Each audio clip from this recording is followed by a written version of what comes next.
Good evening and welcome to episode 3 of Talking Trash. I'm James Langfield. I'm Bohan. And tonight, this episode is going to be a mixture of two. We've got top 5. This time it's the last week we had a top 5 guys who didn't get the push they deserved. This time it's top 5 guys who really shouldn't have got a push. We're going to call this the top 5 what him in regards to that. And once we've done with that, we're then going to move on to a review on what we thought about the Extreme Rules pay-per-view. So we've been off there for a couple of weeks. Anything newsworthy happened to you guys in the last couple of weeks? No, not really. It's been a really kind of boring couple of weeks. Genuinely nothing to really speak about. I've just been going to work and wishing that the product wasn't always terrible. Fair enough then. I guess we'll get moving on onto our top 5 what him. So let's start things off with Claire. Let's see who's your number 5. So my number 5 is Brock Lesnar. And I'll just say this is probably the only one on my list that has not got anything to do with like in-ring ability, talent. I like Brock. My problem is with his current run and the push he's currently had. I do not believe the belt should be on somebody who is not going to be there regularly. I like having Brock around, but I think they should have kept him for exhibition matches at pay-per-views. I don't think they should have put the belt on him if he wasn't going to be there. I mean, the last time we seen the belt was Mania, I believe. And that's supposed to be like your top of the product belt, and we're not seeing it. It just doesn't do the belt any justice, and I just don't think they should have gave him that push. No, personally, I disagree with you in a way. Yes, I think the main belt should be, defended more regularly, but in the same breath, like Paul Heyman does say, Brock Lesnar is a prize fighter. He's there when he's there. It's a special occasion. When he's there, people tune in. Like for example, we just saw Samoa Joe choke out Paul Heyman. They've got the match coming up at Great Balls of Fire, but and then next week Brock's going to be there. So it's been hyped up. People know that Brock's going to turn up, and people are going to tune in to see Brock Lesnar. He is a special event. He is a special occasion. You're not going to bring him out every single week because then it kind of dilutes the specialness that's been built up through Paul Heyman's promos, through the way that he's been booked. So I can understand your point, but I have to disagree. I can see both sides of this. I can completely understand where both of you are coming from, but honestly, I completely agree with the concept of the belt not going on a guy who isn't there frequently. Like, I agree with you. They're special attraction matches. They're interesting. They're great, but he doesn't need to hold the belt for 6 months and no one see hide nor hair of it for that length of time. That is my only issue with Brock Lesnar. I'm a big Brock Lesnar fan. I don't think he needs that belt, especially if we consider him the special attraction like that. It just seems unnecessary to put the belt on him for it not to be defended. And also, even if you're going to put the belt on someone like that, it should at least be defended. If you're not going to see the belt regularly in any way, it should be at least defended on every pay-per-view, I think. No, I agree with you. I agree with you and Eddie. It should be defended more regularly, certainly. That is something that we should have there. But moving on, my number 5 for me was the Spirit Squad. I mean, just my notes just say, why? Who thought male cheerleaders who are also wrestlers were a good idea and who need a push? Yes, we've got Dolph Ziggler, and the Spirit Squad have made some sort of resurgence with 2 guys for some unknown reason, but we don't need male cheerleaders who are also wrestlers. It really isn't something we need. So I just put, really, the Spirit Squad, really. I mean, come on, they're just getting involved in all their high school sports teams. No, I'm just kidding. I couldn't even get to the end of that sentence without really panning straight out. I completely get that. It was a totally ridiculous gimmick, and I think it was a bit. It was just, I don't even know. I'm lost for words on it, really. I agree with both of you. I agree with the both of you that it was a gimmick that went further than it should have went. I completely agree that it was pushed too far. Although maybe I'm the minority in this group, but I fundamentally had no issue with the whole male cheerleader spirit squad gimmick because I could see the humor in it. I suppose that's kind of what it was for me. Like they were your like obviously terrible like male cheerleader squad. Like it was almost cashing in on the whole 90210 buck, but being aware of what it was. I don't think the Spirit Squad was ever intended to be taken seriously or taken well. I think it was meant to be a piss rip.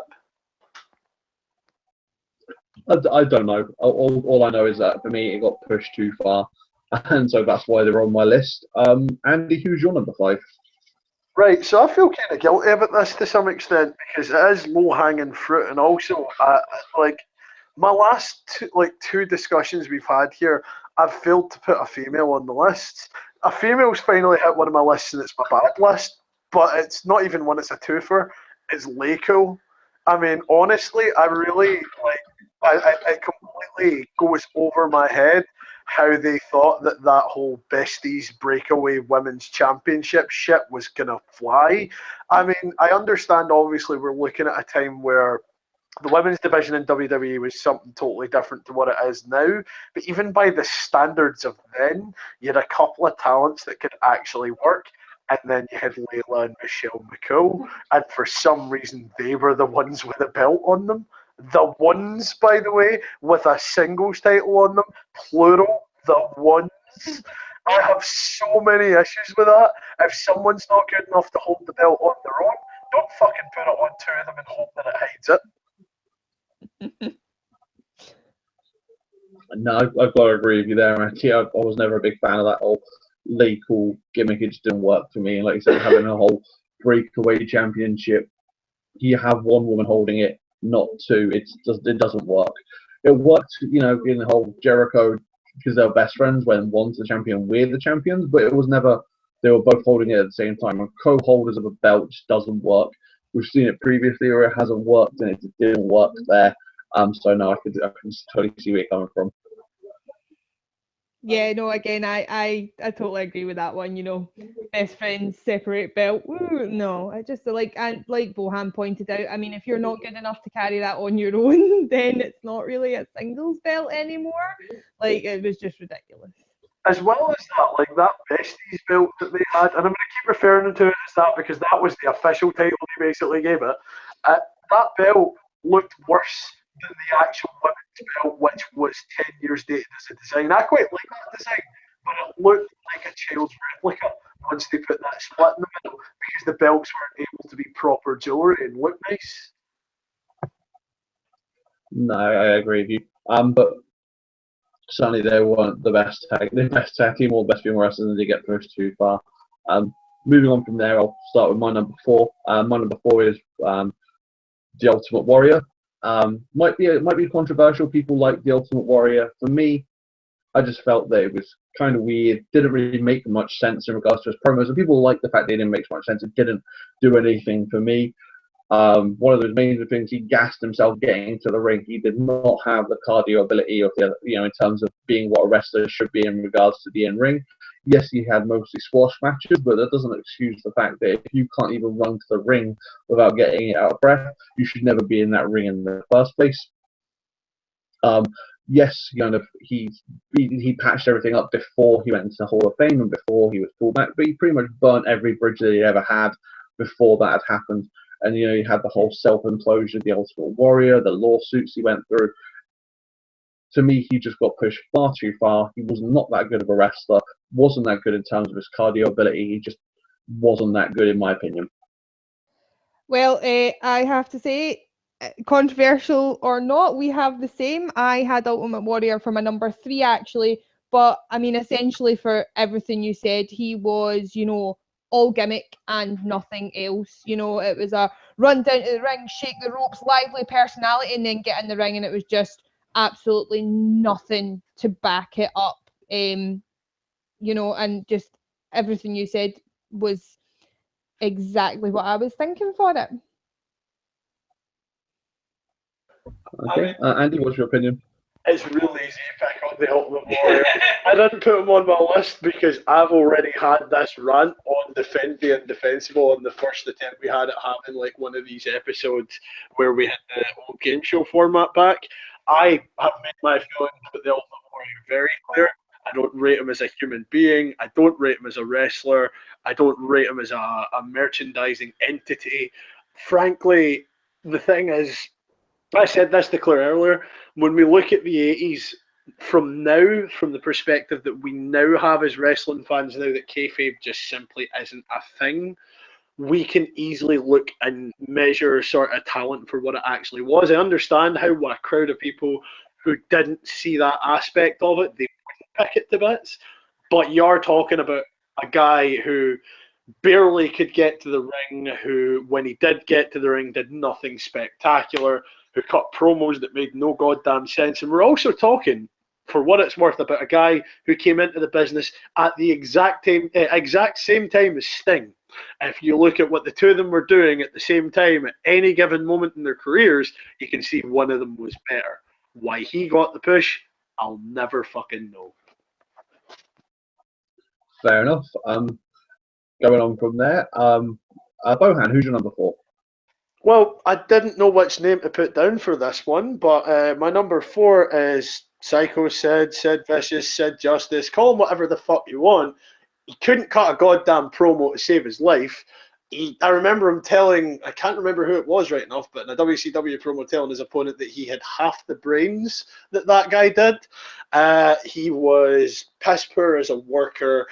He got dragged to a decent match on one occasion by Shawn Michaels at the Royal Rumble 1997. And I think of all of the Sid Vicious matches, Sid Justice, Psycho Sid, call him whatever the fuck you want, of all of the Sid matches I watched, I think that's the only one I've ever watched and went, yeah, okay, that's not bad. And that was more owing to the story and the spot where Michaels hit him with a camera. Like, that thing was built up in such a way that it couldn't fail. You could have put fucking anyone in that ring and Shawn Michaels would have had a good match for them that night.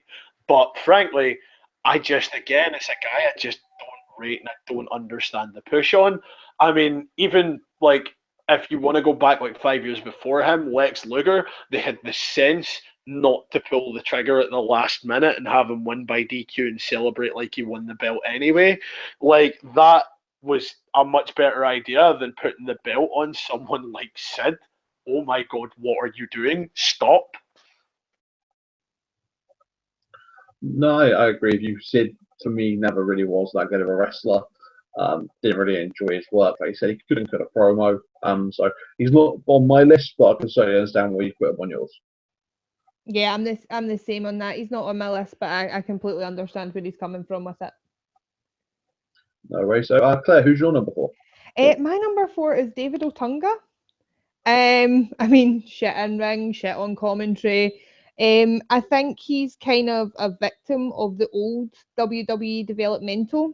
You know, not so long ago, but still a while ago. It was, you've got the looks, we'll chuck you in, and we'll sort out everything else later. And developmental's got a lot better now, but I think there's a lot of people who came out of the developmental a wee while ago, and they just weren't ready. They were too green. They got pushed. He was given like such a good push, like with the Nexus and stuff when he came in, and a great opportunity. And he just, it's again that thing that we've already talked about a wee bit tonight, where he just didn't have the skills and the stuff to back it up, and it ultimately just didn't work. And now we've got him essentially another push on, not a wrestler anymore, but commentary, and he's not good at that either. Like, I really don't know what else to say. He just never did anything for me, to be honest, in anything he's done in the WWE. No, I agree with you. David Otunga, he's not on my list, but I get where you're coming from. He was never that good in the ring. He's not that good on commentary, like you said. I just don't like the guy. I mean, not to say that he has got the look, but like you said, he just didn't have the skills required. Yes, he looked the part, but just looking the part isn't good enough. Case in point, the Ultimate Warrior. You can't just look the part and then get a push and somehow creative expect you to know exactly what you're going to be doing and have amazing matches just because you look like you should have amazing matches. it doesn't work that way. But that's where I'm coming from there. But I totally get where you're coming from in regards to how putting them on your list. Yeah, no, I mean that's pretty much a running theme of my list, to be honest, is the whole, style over substance thing. Yeah. Andy, what do you make of that? Realistically, it's perfectly valid as a point. It's also really worth sort of picking up on that point about developmental, because a perfect example is that is I had a quick look at the list of guys who were in the Nexus, and let's face it, like, yeah, there were about half of them that were all right, but there's like two of them left still in the business at this stage. Most of them are gone because they were pulled out of developmental to green. And the same thing kind of happened with almost every season of like the sort of the game show version of NXT. Like, it just seems to be that a lot of those guys were brought out of SCW far too green, and they thought that that would be a good gateway to get them in without people really noticing. Like, I suppose this was pre-developmental being a TV show that everyone saw. I kind of understand the point that laid the groundwork for where the system went, but that system failed several crops of guys, frankly, just so badly. No, I get entirely where you're coming from there. Moving on to our number threes, we already know that Claire's number three was the Ultimate Warrior, and it was pretty much for the same reasons that I'd said that he was at my number four. Yep. Bohan, who was your number three? My number three is one that's going to ruffle a few feathers. I mean, this is me going into heat seeking missile mode, I suppose, but I'm going to say Randy Orton's my number three. Frankly, I'm not saying that Randy's never been good. There have been points throughout Randy's career where he's really deserved the push he's gotten at the time, like the run he had when he was working with Mick Foley, like the whole Legend Killer angle was great. The time he tried to kill Cena with a pyro at bragging rights was hilarious and actually worked. But they are bright spots, and ultimately what is a career of a guy getting pushes that he didn't necessarily deserve. I mean, we're looking at him in the middle of one right now as well. I feel like whenever they don't know what to do with that belt, they just chuck it to Randy Orton because we got wise about it going to John Cena. I don't really. It's not that I completely dislike Randy Orton, that he doesn't have the ability to have a decent match. He's worked programs that I've found interesting over the last few years. I just don't see why we keep pushing him as the face of the company, other than by default because he's been there for a while. That's kind of how it feels at this stage. It's like, oh yeah, you've worked here long enough that you're not going to piss off for the belt. Sure, why not? Well, I have to say I disagree with you. I like Randy Orton. I've always liked Randy Orton. I liked him when he was Legend Killer. I liked him when he was in Evolution. I liked him when he was working with Mick Foley. I even liked Rated RKO. I like Randy Orton. I like what he does. So sometimes he can feel a little bit disconnected from his promos, and you have a little bit of a disconnect there. But ultimately, I like Randy Orton, and I think that he deserves the championships that he's been given. I think he deserves the runs that he's had. People will argue and say that he only got there because of his dad and because of his granddad. But, we've seen second, third generation wrestlers fall by the wayside who haven't cut the mustard, and Randy Orton isn't one of those guys. He's worked at his craft. He's tried to, he hasn't tried to, he's excelled at being a professional wrestler. He puts on a good match. So I have to disagree with you. He's not on my list. He's nowhere even near close to getting on my list. I think,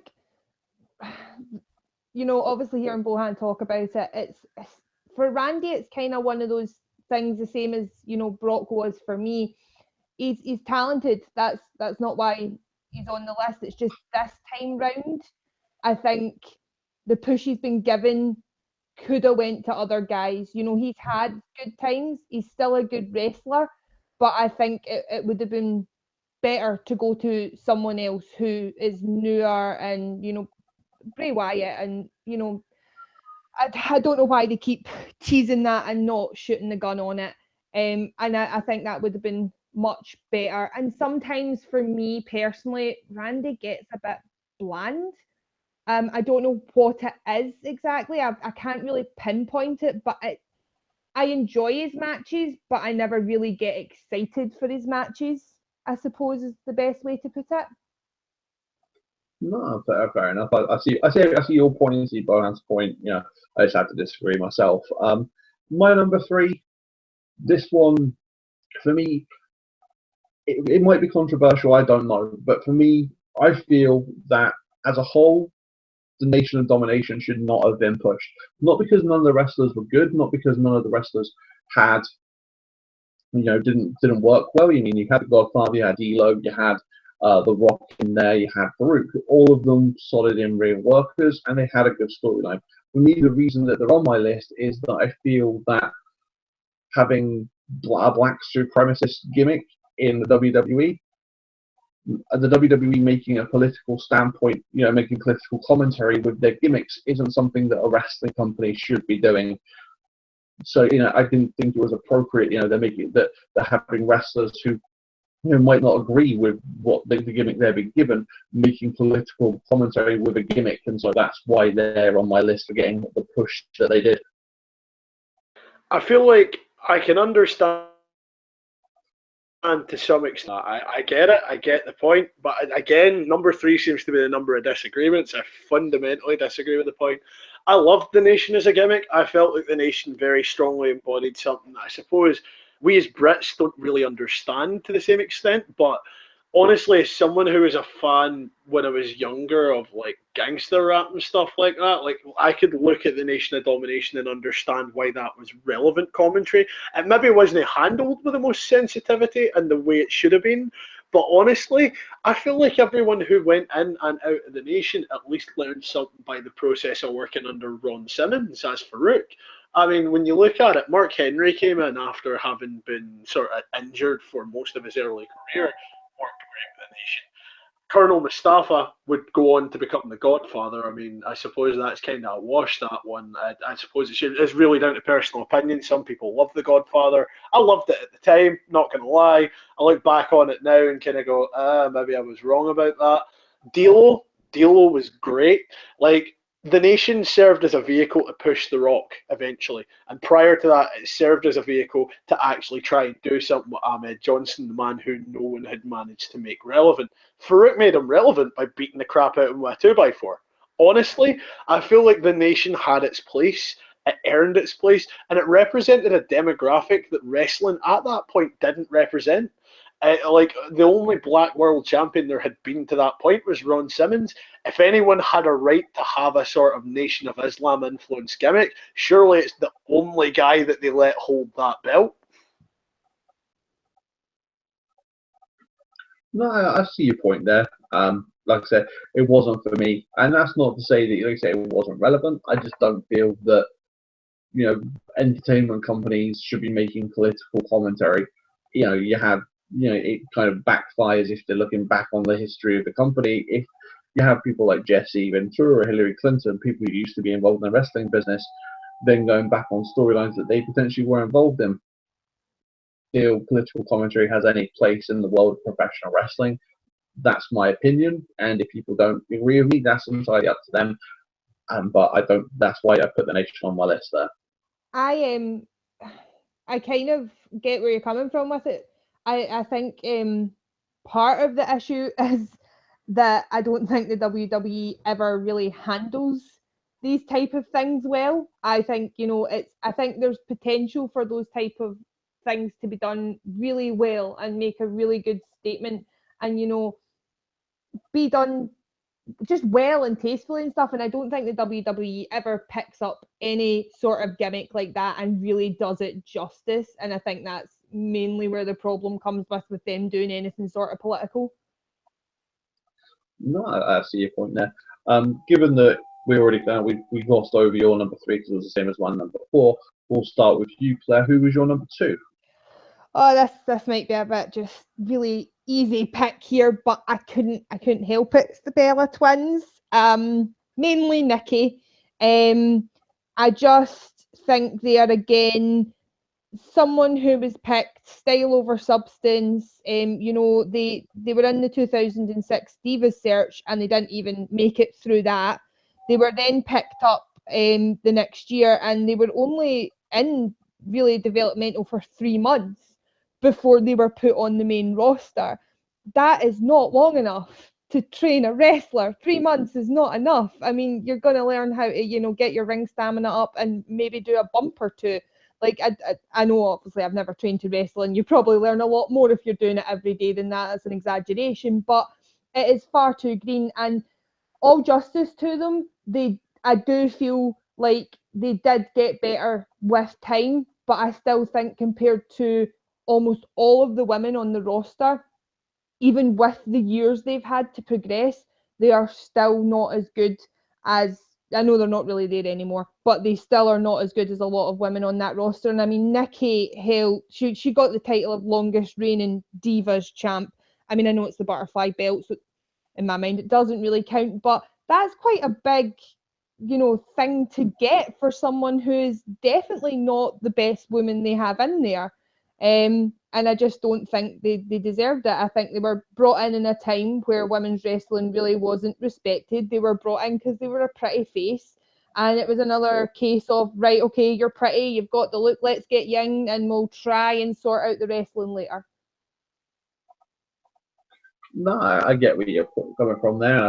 I get your point. I'm not a big fan of the Bella Twins myself.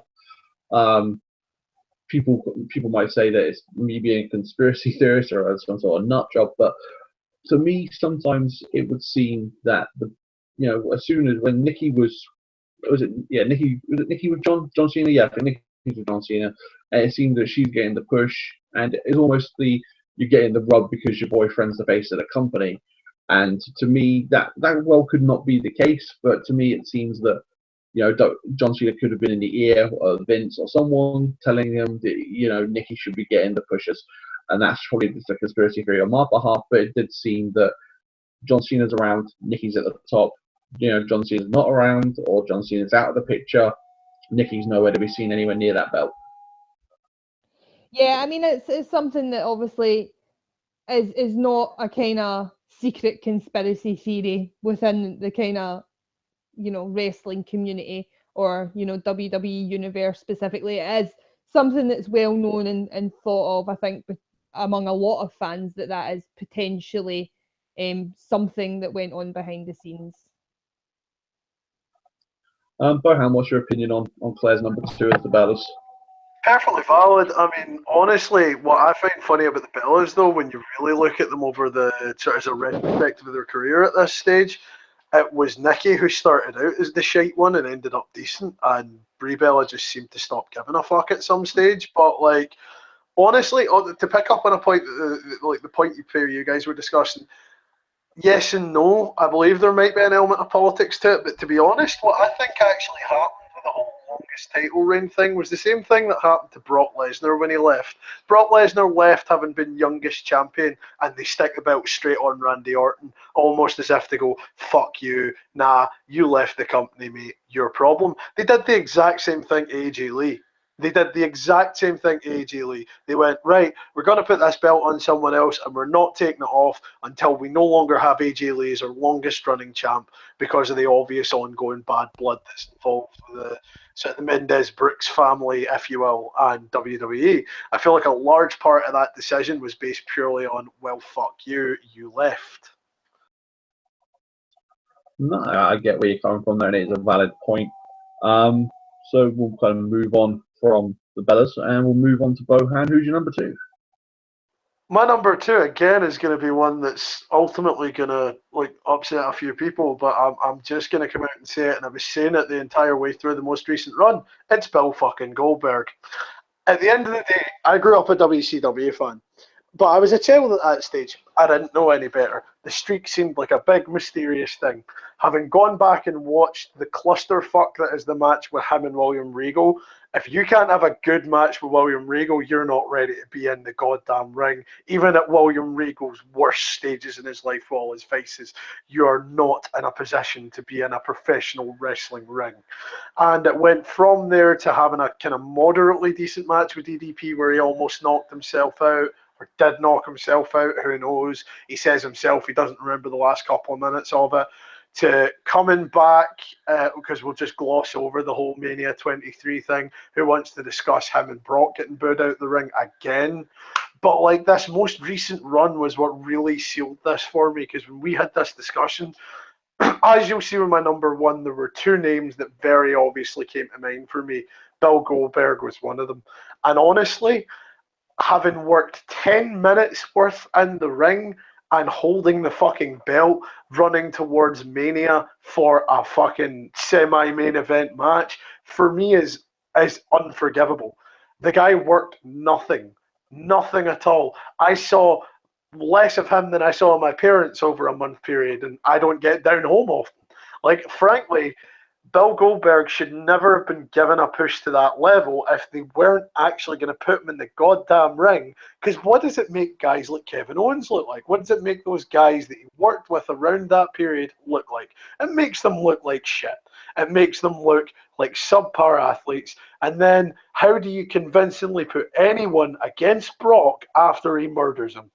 It's short-sighted, short-term booking, and it's a big mistake. No, I agree with you. Goldberg's not on my list, but I totally get where you're coming from. I wasn't part of the WCW kind of universe fan thing. I didn't really watch WCW, so I couldn't say I was a massive fan of Goldberg even when he was there. But that WrestleMania match, yes, we're going to gloss over it because it's been done to death, but it was a terrible match. Everyone knew they were both leaving. Nobody gave a shit. It was the crappiest match I've ever seen between Brock and Goldberg. It was just terrible. But yeah, I get where you're coming from. Goldberg didn't deserve that push. It seemed almost, kind of arbitrary. He's coming back. We'll give him a belt. He's going to go again in a month or two. Whoop-de-doo. It gives us one last WCW guy. We can put the nail in the coffin of saying WWE were better than WCW. It's one of those things. They're constantly trying to do away with any remnant of WCW having any way, shape, or form, anything above WWE at any point. They got rid of they made their Sting lost, Goldberg losers. Any remnant of WCW ever being better than WWE in any way, they always try and eradicate. And so it just seems as if they put the belt on Goldberg, then had him lose it so they could say, right, that's Goldberg done. He's never coming back. WWE are better than WCW once again.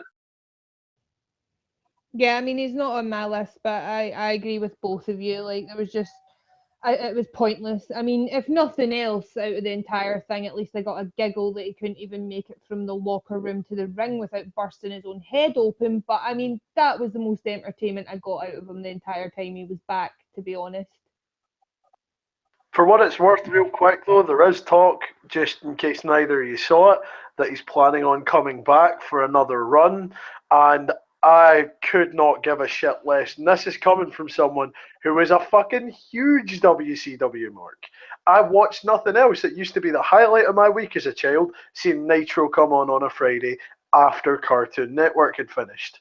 And even with the rose tinted glasses and nostalgia, I still can't bring myself to give a shit. I can't. Yeah, I know we're talking, so nobody can obviously see this, but I did not know that, and I just rolled my eyes so far back they went into my head. Like, I just have no want to see him in the ring at all. Like, I don't think I think it's kind of blatantly obvious that he doesn't have the stamina to really do a full match. So, anything he gets in and does is telegraphed, really. It's just going to be a couple of big spots, bish bash bosh, done, and I'm just not interested. He didn't give me anything in this run that made me think, yeah, okay, he's going to take a wee break. I'd like to see him back. I don't want to see him back. No, I've got no interest in seeing him back whatsoever either. Kind of going back to your point about things being telegraphed, that match you had with Kevin Owens, I didn't watch it live, and so I had the ticker of how long was left in the show, and I'm watching that going on and on and on, and then it gets to the Kevin Owens Goldberg match, and I see there's about 10, 12 minutes left of a pay-per-view. I'm like, this is going to be a squash. It's quite obviously going to be a squash. There might be some, shenanigans, and there was some shenanigans, but at the end of the day, it was just a squash match. If you're going to have that, at least, it made it was anybody who wasn't watching that pay-per-view live who knew exactly how long was left on that pay-per-view. They knew for a fact that Goldberg was going over. There was no way a match that lasted that amount of time was going to leave with Kevin Owens being the victor. It was completely telegraphed. It just made no sense whatsoever. But I see where you're coming from, both of your points. Claire, who was your number two? My number two was the Bellas. So we've done Of that. course it was. Sorry, we've done that already. Sorry. Yes, I don't know what's going on in my head today. We'll just go over it and rehash everything. No, my number two then was Hornswoggle. And people might laugh, but I think he got too much of a push. I mean, yes, he's a dwarf, and yes, it's funny. People think it's funny to laugh at them, but making a dwarf a leprechaun, really, it was kind of the easy route. They didn't. There's one. Yeah, well, he's a dwarf. We're gonna run him around with Finley. Finley's Irish. What can we do with a dwarf? We'll make him a leprechaun. It was just really simple, really kind of 2 and 2 makes 4 booking. There was nothing. They didn't really think about what to do with him. They just stuck him with Finley, made him a leprechaun, then pushed him. Then made him Vince McMahon's son because Mr. Kennedy couldn't be Vince McMahon's son because he got fired for breaching the wellness policy. He just got pushed for no fucking reason whatsoever.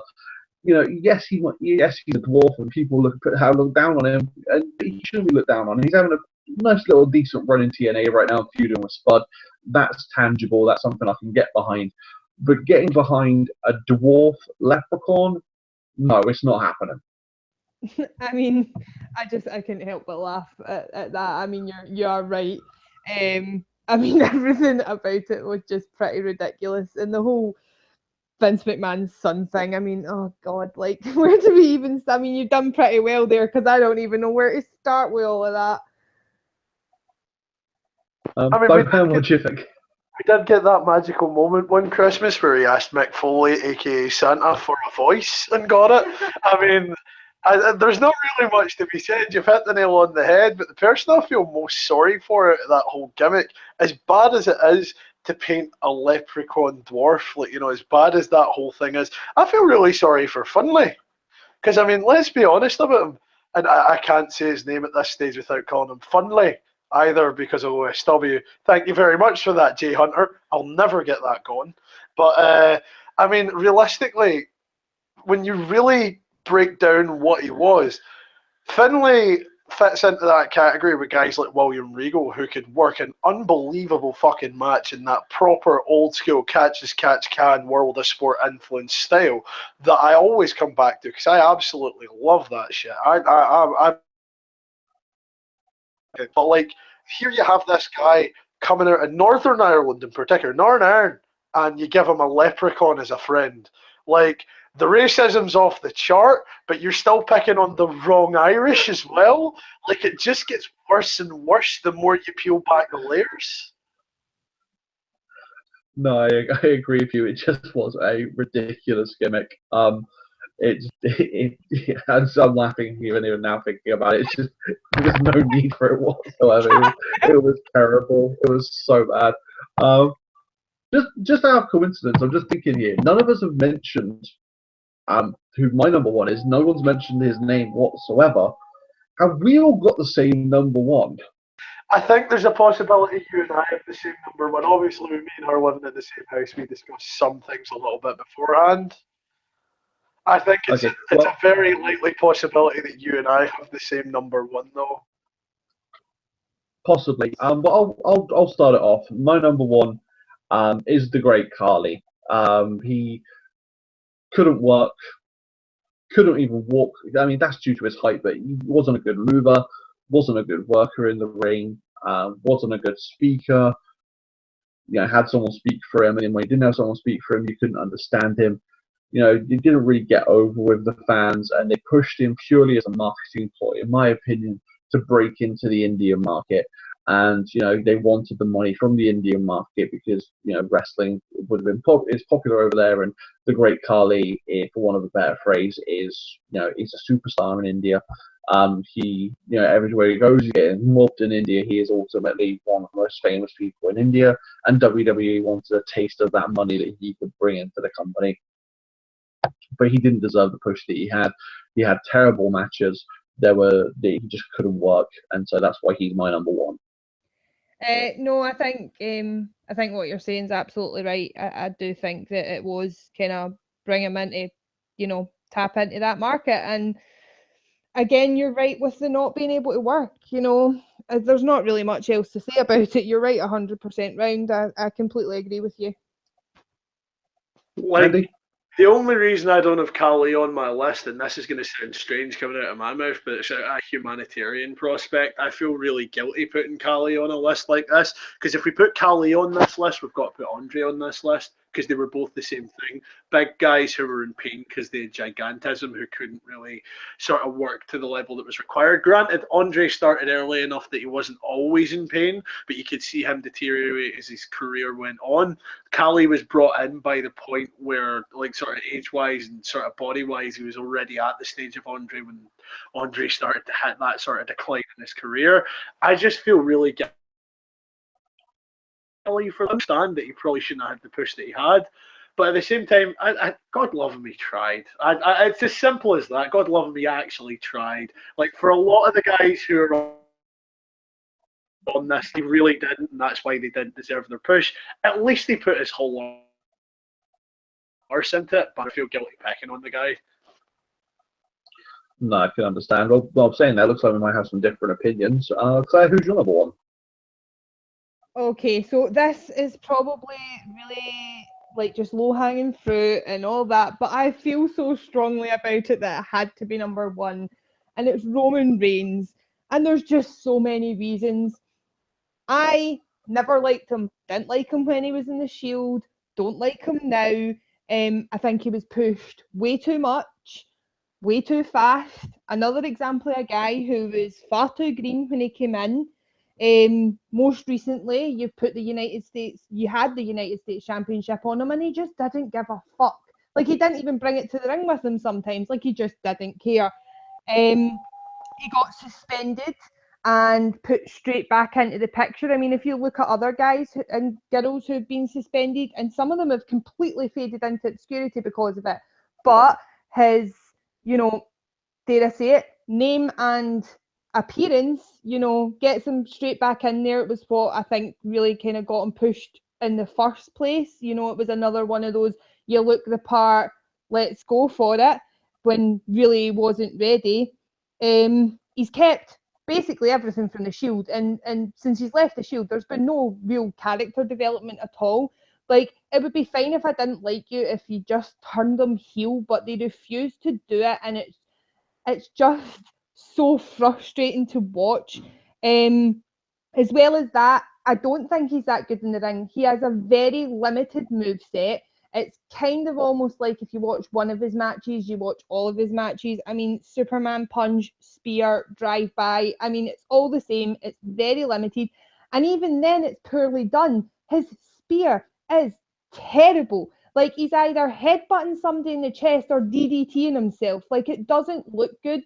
And I can telegraph it from so far away. And then there's the no selling. Oh, look, I have an extra life. Boop. I'm up again. Oh, you did your finisher. Oh, not on me. I can get up straight away. Like, everything just irritates me.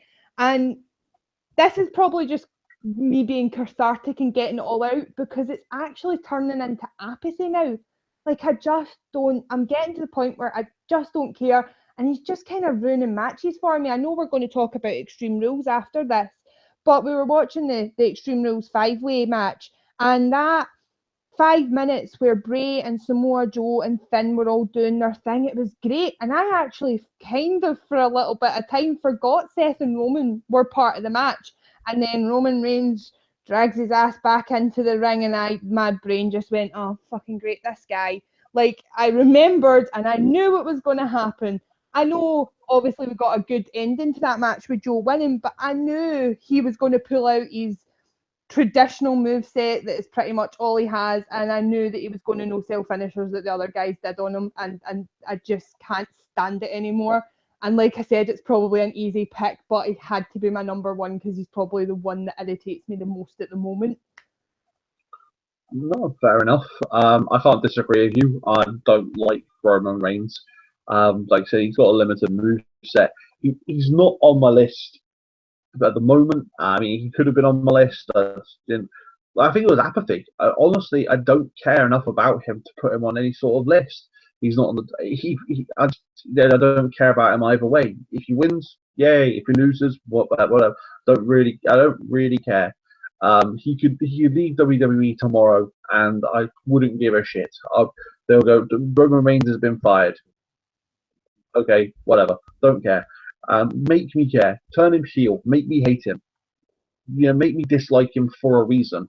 Right now, we're disliking him as a person. We're not disliking him as a wrestler. He's getting, for one of a better, he's getting X-Pac heat, where people don't like him. If people didn't like him because his character was a bad guy, that's fine. That's heel heat. But he's getting legitimate, will you please just fuck off now heat. Nobody wants to see him. People are booing him. Yes, people go on, he always like John Cena's polarizing the audience. Yeah, he does to an extent, but he's getting a lot more boos than he is cheers. At least with John Cena, it is kind of 50-50. He will get half the audience booing, half the audience cheering. You're getting a minority cheering for Roman Reigns, but the most of the people are booing him. And yes, I understand where wrestling's coming from, that, if you're making a reaction, we're going to keep doing the same thing. So, if you want change, people have to start ignoring him. And the more people just don't care about Roman Reigns, the more WWE are going to have to do something with him. Either turn him completely face, or, repackage him, redo something with him, give him different ring music, give him different attire, give him something different. But don't keep rehashing the same thing with Roman Reigns and forcing him down our throats, because we just don't want it anymore. So I take what you're on board, and I completely agree with you. Yeah, no, I mean, it is. I think he's still on my list because I'm just starting to edge over into apathy. I am definitely starting to work there, but I still have a little bit of rage about it. And it is, I mean, it is everything you said. Like I said, he's not been changed really since the Shield. I mean, they broke them up and he just stayed the same. There has been no character development. And it is that thing. I think as wrestling fans, we need to learn that the WWE, Roman Reigns is a bit of a strange example because they want to keep pushing him as a face even if we're booing him, which, we should just turn him heel and be done with, and then the boos would make sense and it would be not so bad. We need to learn that if we genuinely don't like someone and they're not doing a good job, and we don't want to, like, it's fine to boo a good heel. We need to learn that if we genuinely don't like someone and they're genuinely doing a bad job, the way like we feel about Roman Reigns is that we are silent. We don't give them anything, because that's the only way they're going to know that no, this isn't like this kind of was what was going on with Eva Marie as well. They thought it was great because everyone was booing her. No, we don't actually like her. We're not booing her in a good way because she's a good heel. We're booing her because we don't want her there. And I think we as wrestling fans need to learn to shut up when we don't like someone, because dead silence is the only way we're going to get that over to the WWE, that we genuinely just are not interested in this person. No, I agree with you. Bohan, what was your opinion on that? I kept him off my list because, again, while he was low-hanging fruit, same as you, just pure apathy at this stage. Like, I kept him off my list for the same reason you're telling us to keep silent. I'm so tired of... I mean, I know we're going to talk about it on the Extreme Rules pay-per-view. I know I'm going to have to talk about it to some extent because we're reviewing that show. But again, he just... I fucking nothing him at this stage. I skip most of his matches anyway. I don't give a shit. As soon as I see him with someone I actually like, I'm like, oh, great, so now I have to fucking watch this. Like, seeing someone put up against someone and going, oh, shit, do I really want to watch my favourite wrestlers just because it's him? I'm just so done with it. The only reason he didn't make my list is because, honestly, there are people who it's more worth getting annoyed about who have made my list. And when we segue onto my number one, yeah, you're going to see that. My favourite hobby horse is about to come back out. So, that being said, though, I've had my rant about Roman Reigns. Claire's had her rant about Roman Reigns. You've had your wee rant about Roman Reigns. And so let's segue neatly into who your number one is. So I'm kind of glad I get to close out this section of the show on this one, because I picked the number one. I picked the granddaddy. I picked the one that if you're going to have a list like this and you're going to have something like this, I picked the one that came straight to my goddamn mind. And that is, again, thank you very much, Jay Hunter. Can't stop doing this. Cunt Hogan. I could not have thought of anyone else that could go on top of this list, because he prevented guys like Macho Man, like Roddy, like Rick Rude, like Mr. Perfect. There were so many guys around him that could have had the opportunity to be great, who had the skill set to be great. And what do we get? We get a prematurely balding man who looks like he's been dragged off California beach away from his fucking wino bottle to do a leg drop. I can't even cope with the concept of Hulk Hogan anymore. Like, even before I found out he was a racist, I still thought he was a piece of shit. He was lacking talent, lacking ability, fucking dull. I don't see the charisma in shouting "brother" in a voice that sounds like you've been gargling glass for fucking 40 years. You sold a bunch of brightly neon colored merch to kids in the 80s. I mean, so did every other fucking entertainment property. You could have given that gimmick to anyone and it would have fucking worked. They just pushed him and he became the de facto face. He wasn't even that good. I mean, we talked about Roman Reigns having a limited moveset. Look at Hogan's moveset. Chin lock, leg drop, chin lock. Oh, arm wringer, chin lock. This is a guy who couldn't even drag himself through a 20-minute match without like 5-6 wrist spots. And this is a guy who went on to work with some of the greatest like sort of names in the industry. Like, I mean, if you've ever watched him with Ric Flair, it's like watching fucking. It's like watching. It's like watching WWF in the late 90s and then going back to watching WCW. I realise the irony, obviously, being that both of them were on the WCW show at that point, but it's that sort of overall quality that they present something to you as the best and act like it's the best. And then when they finally had that brief run in WWF where Flair showed up, he just made him look like an absolute piece of shit. Because he is. Not only as a wrestler, but also as a racist piece of shit human being. I fucking hate Cunt Hogan. I hate Cunt Hogan so much, and no one else could possibly have topped this list because the second you said the subject matter, that was it for me. I mean, a guy who prevented the one true savior, Macho Man Randy Savage, elbow dropping Jesus in heaven fucking for our sins. The man who prevented Macho Man Randy Savage from being like fucking Bruno Sammartino and holding that belt for the longest period of time ever.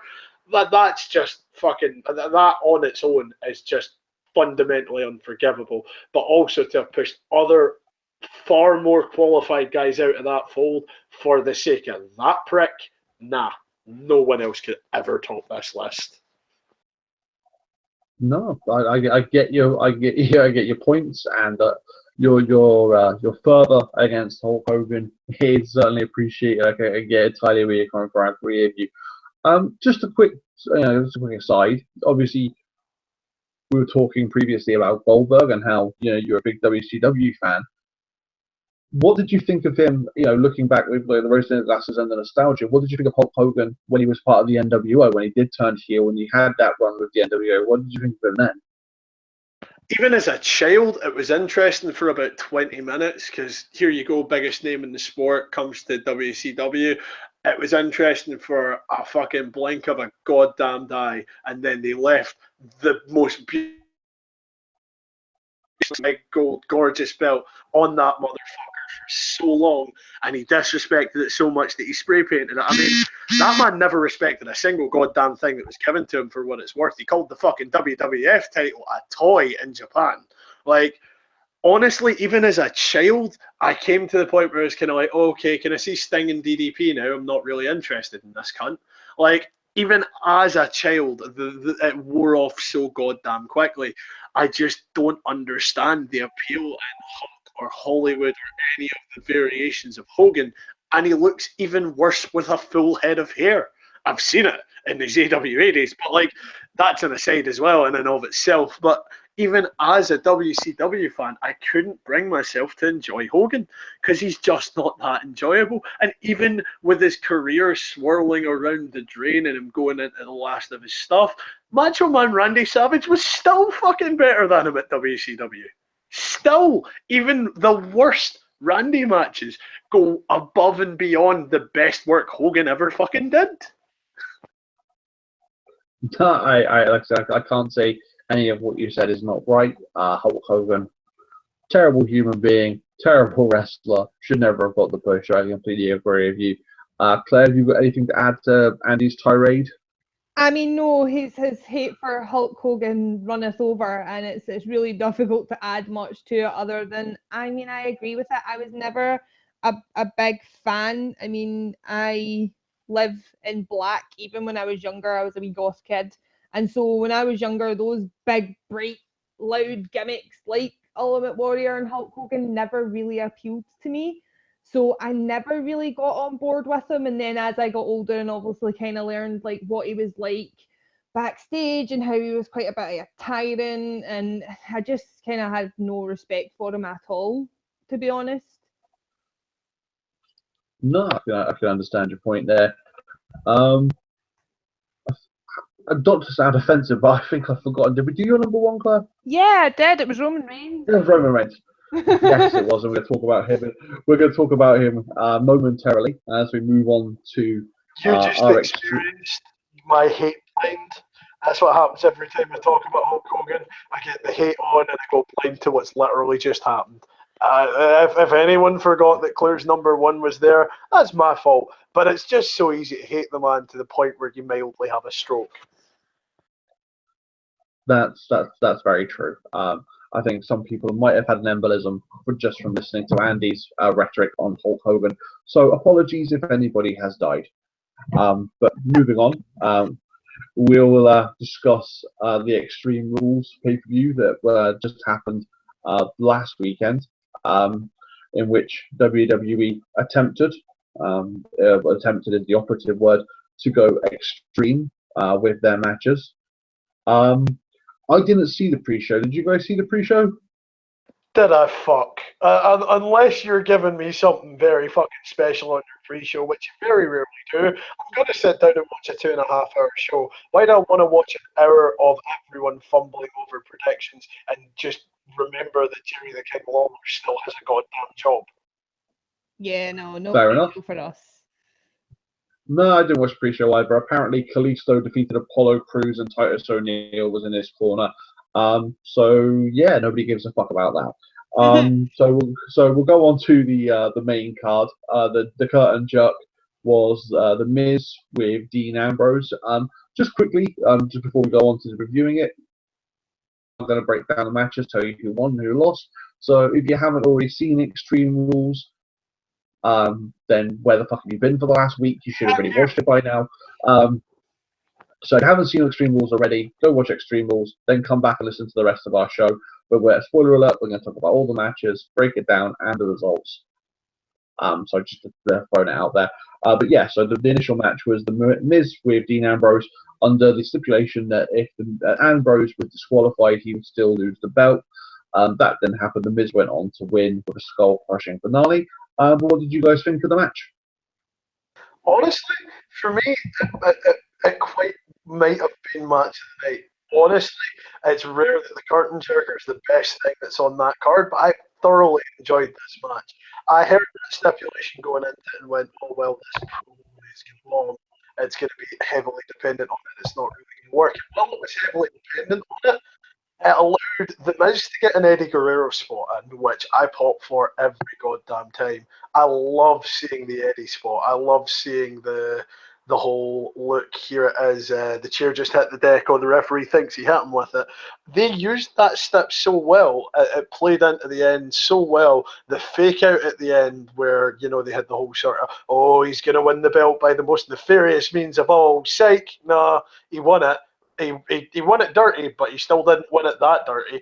Like, the whole structure of this match was amazing. Both guys worked together really well. The Miz really managed to sort of capture like that stipulation in a way that I didn't think he would. That really lends itself to the amount of character development that Miz has done lately.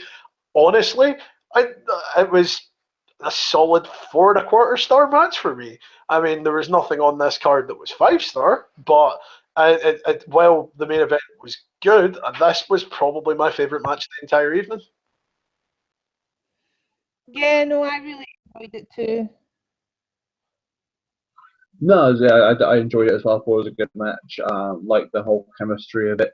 Like the Miz trying everything he could to get Ambrose disqualified, from getting his wife to slap him in the face, just anything he could do to try and get disqualified. I thought it was a solid match from start to end. And, you know, Miz going over the way he did. He didn't get disqualified, but he also went a bit. It was a nice way of finishing that match off. So I did enjoy that. So did you enjoy the match? Yeah, no, I really enjoyed that match.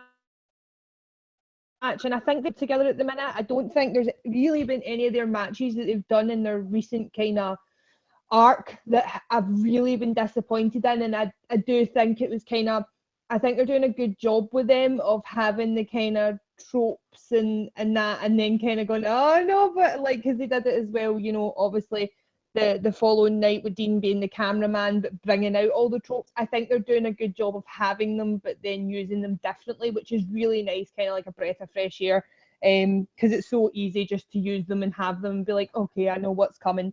So, but I really, really did enjoy this match. Probably one of the best on the card for the night.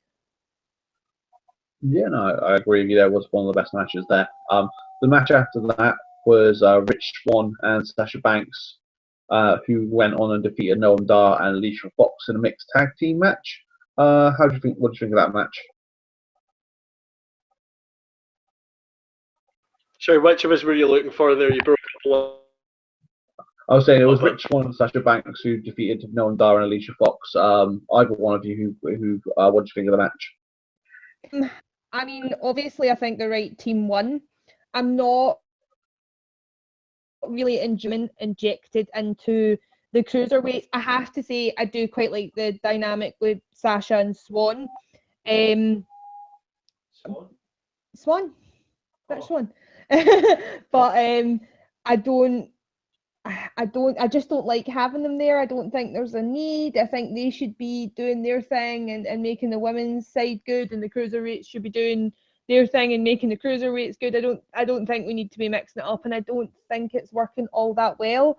I don't think this match was really anything to write home about, really. I mean, it's not all that memorable from the card, to be honest, although I do think the right side won. That was who I would have preferred to win out of that.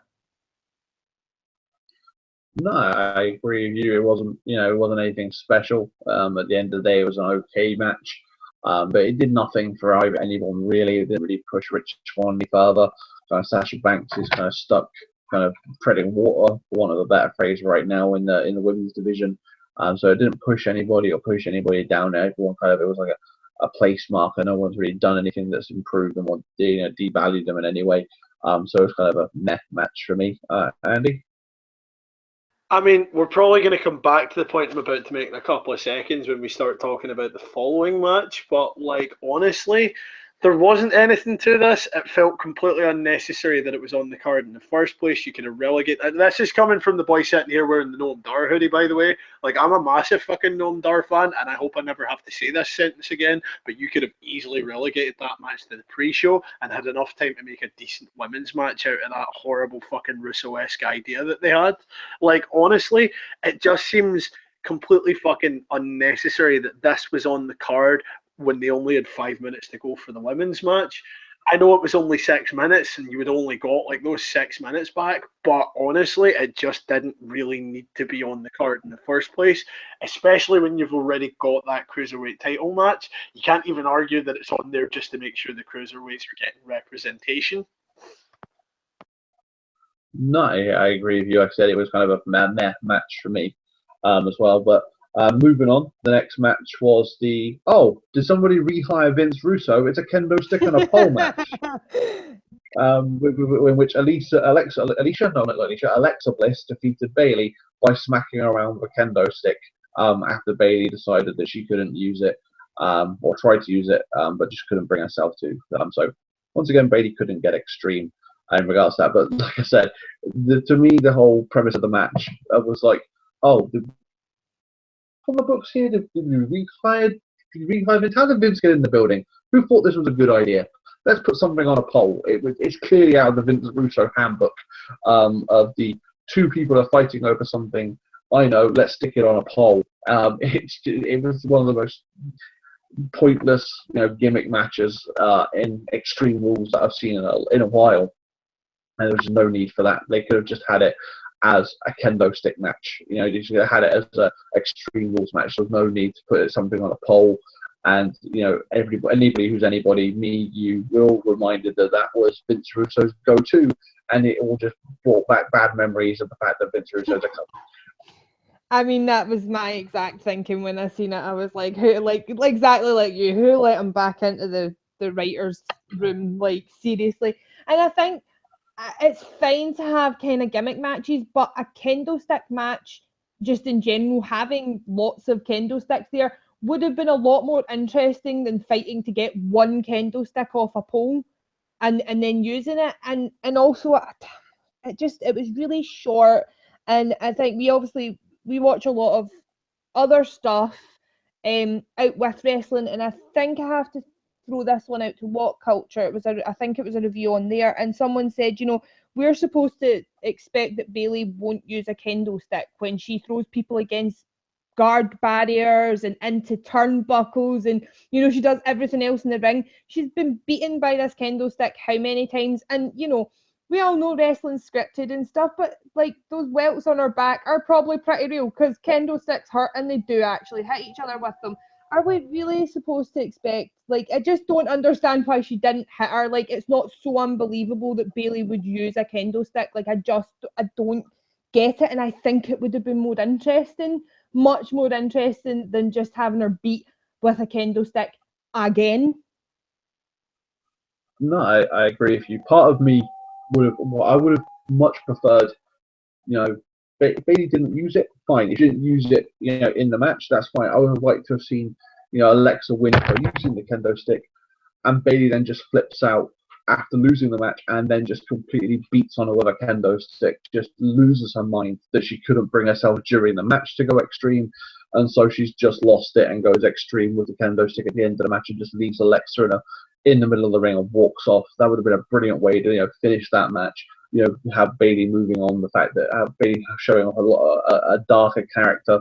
But it's not where WWE want to go right now. But I would have liked to have seen that. That would have been my personal preference, to see Bailey just go down that dark route, and that if she lost the match, she can't bring herself to accept the fact she lost the match because she couldn't use that kendo stick, and just goes to that deep dark place and just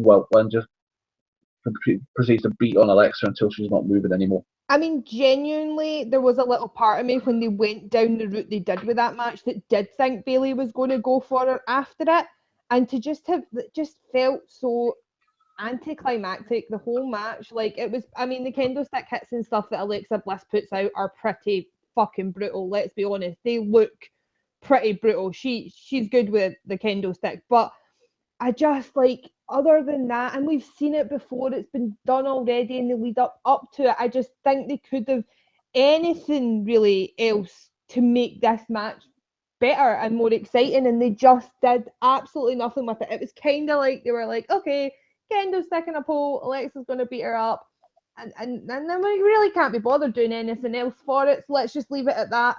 I mean, it was just really disappointing, I think. No, I agree with you. Bohan, what did you think of the match?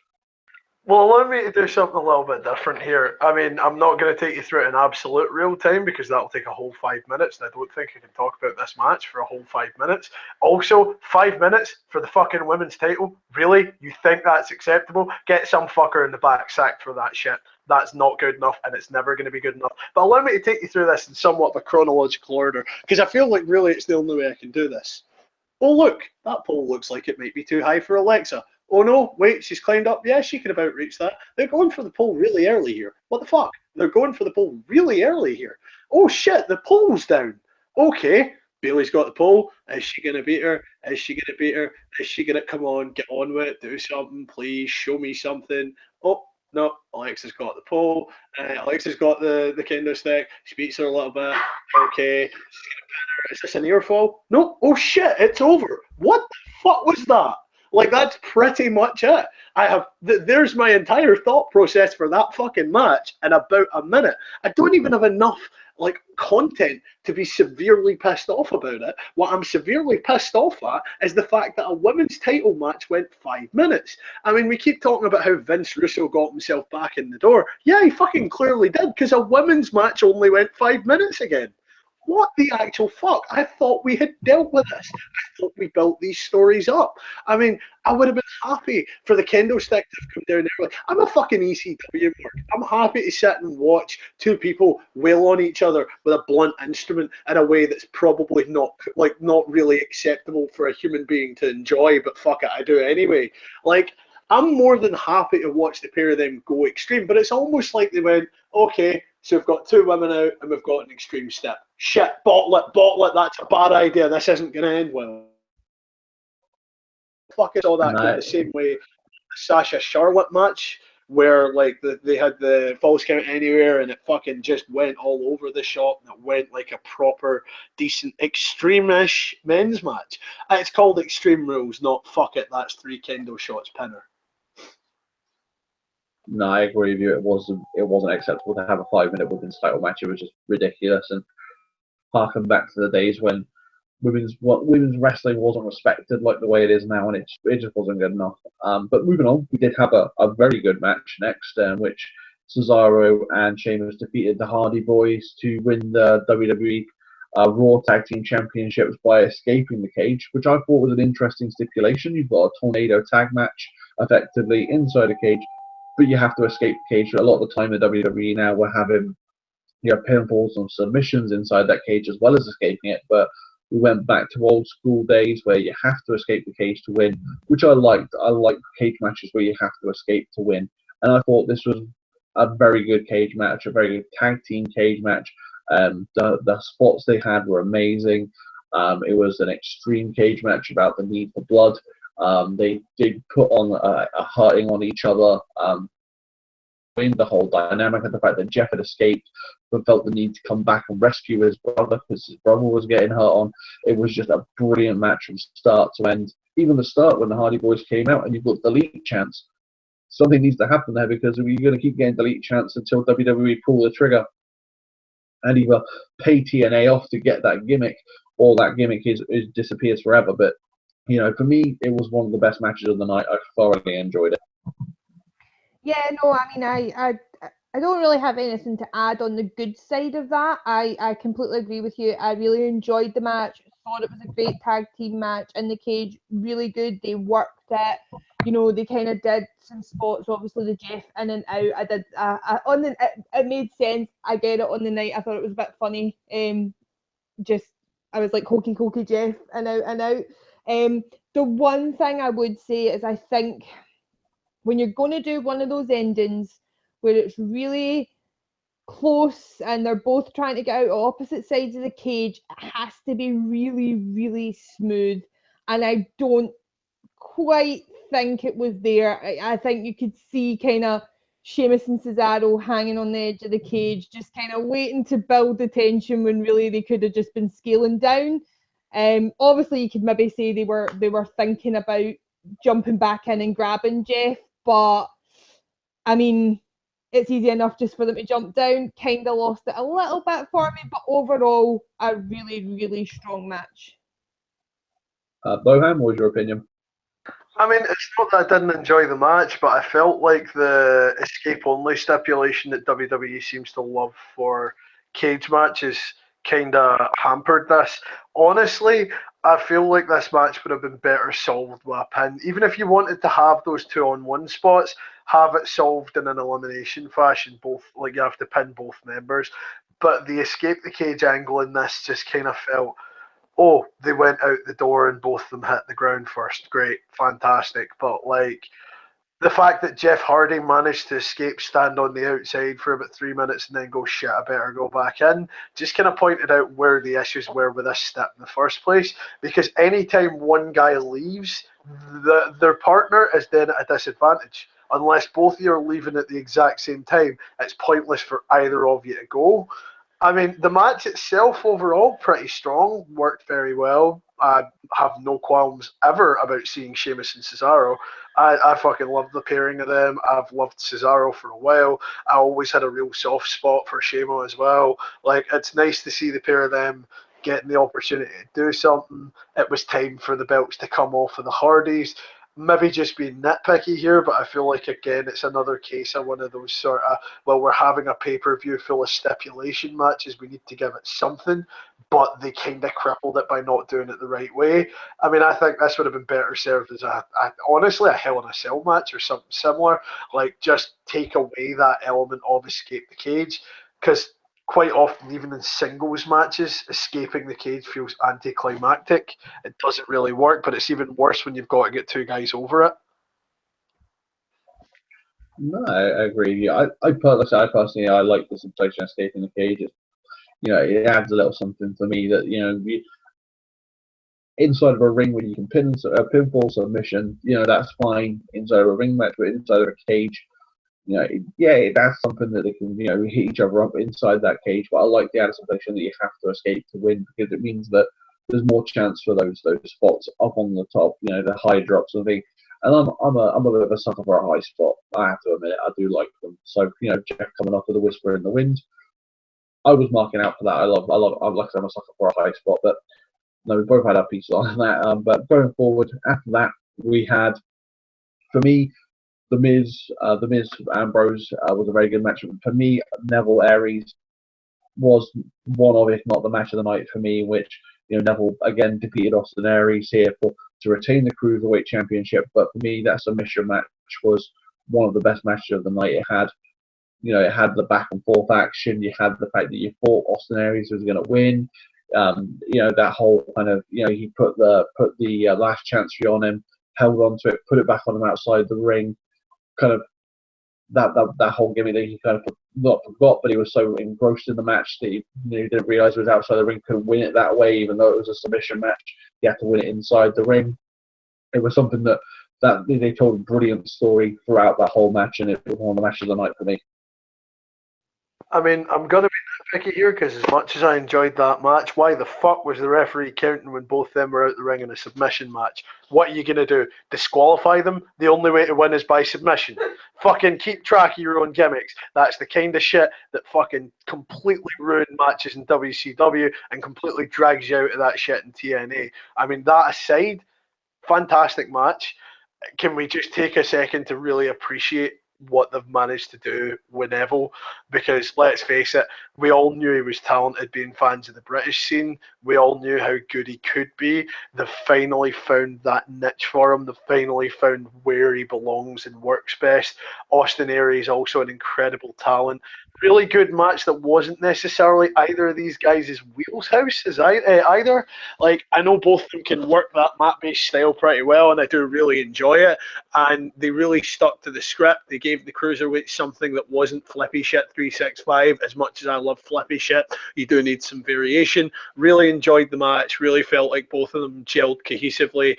The sort of story with him knocking, well, I say story, I'm not sure if he actually did knock the sense out of Aries for a little minute there, but like, honestly, everything about this just structured very well. It's really difficult to pick fault with how either of those guys did on the night, save a couple of sort of minor botches that weren't really that important in the first place. But I mean, just I can't forgive fucking counting in a submission match. It's like counting four for a pinfall. It's just not the right thing. Like fucking, there's no point. What are you gonna do? Are you gonna disqualify him? No, I get your point there. Claire, what did you think of the match? Yeah, no, I did enjoy that match. It was kind of what you were talking about, James. That whole kind of back and forth between them was just really good. Just they were both really strong in this match, and as Bohan said, potentially not their particular wheelhouse, but they both did really well in it, I think, and it just genuinely was a really good match. I did really enjoy it. I was involved in it, unlike some of the other matches on this card. I really got into this match. They managed to build the story for it really well.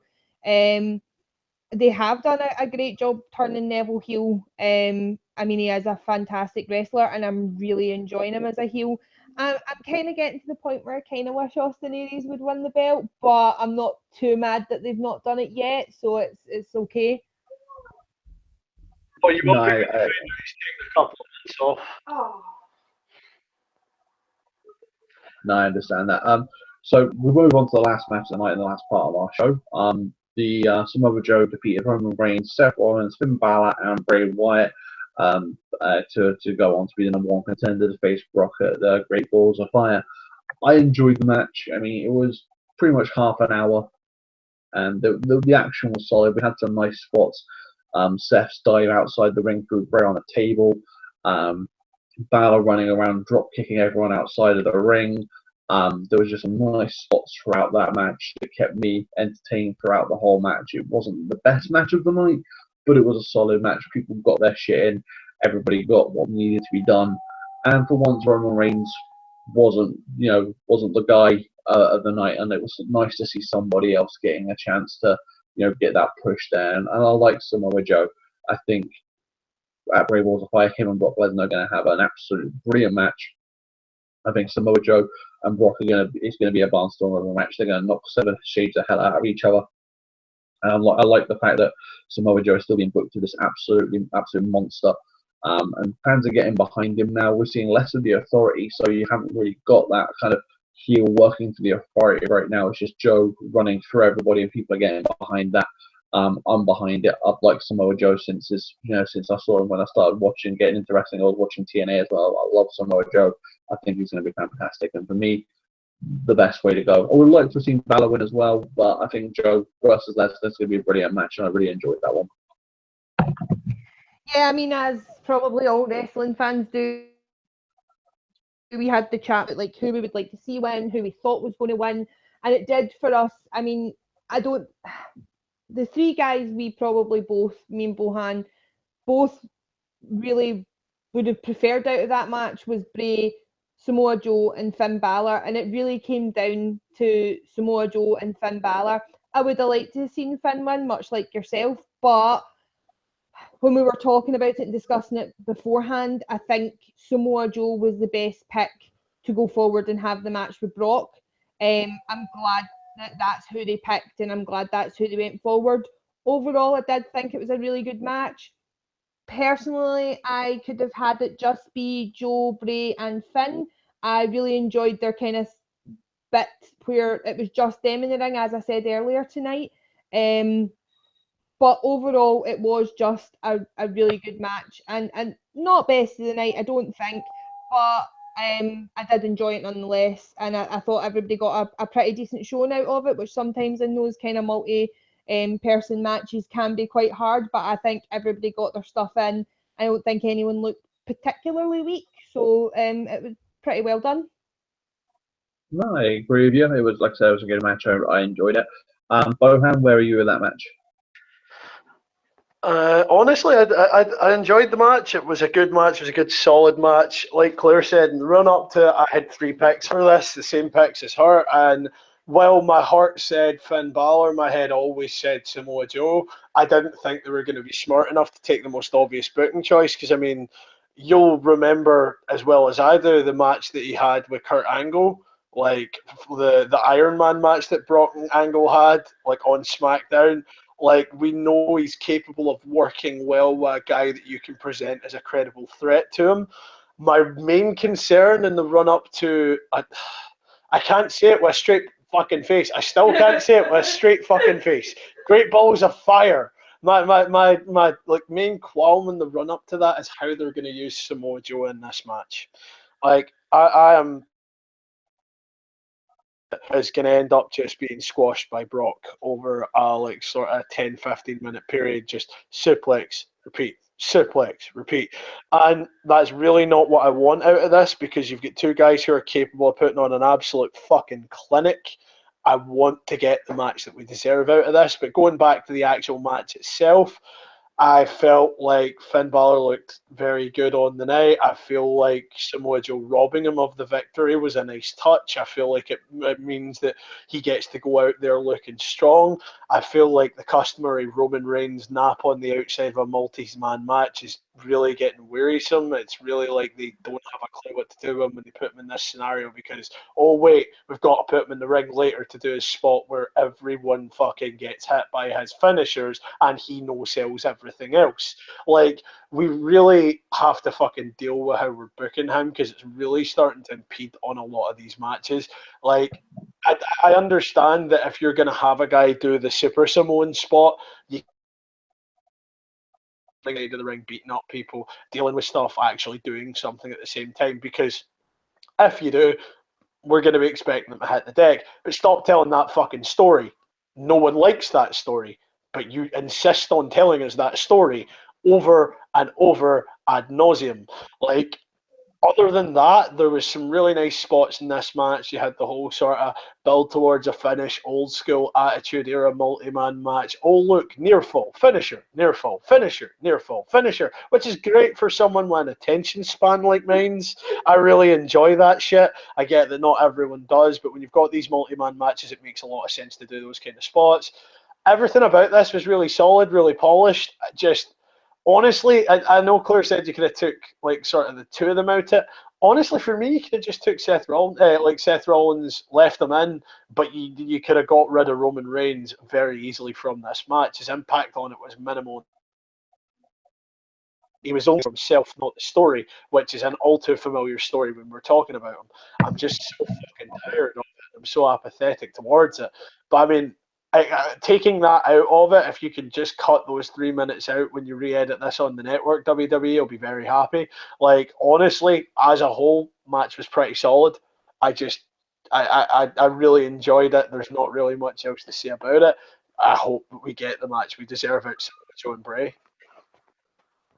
No, definitely, I see where you're coming from there. But I think we've said everything that we can say. We've had our top fives. We've reviewed Extreme Rules. We'll be back in 2 weeks' time.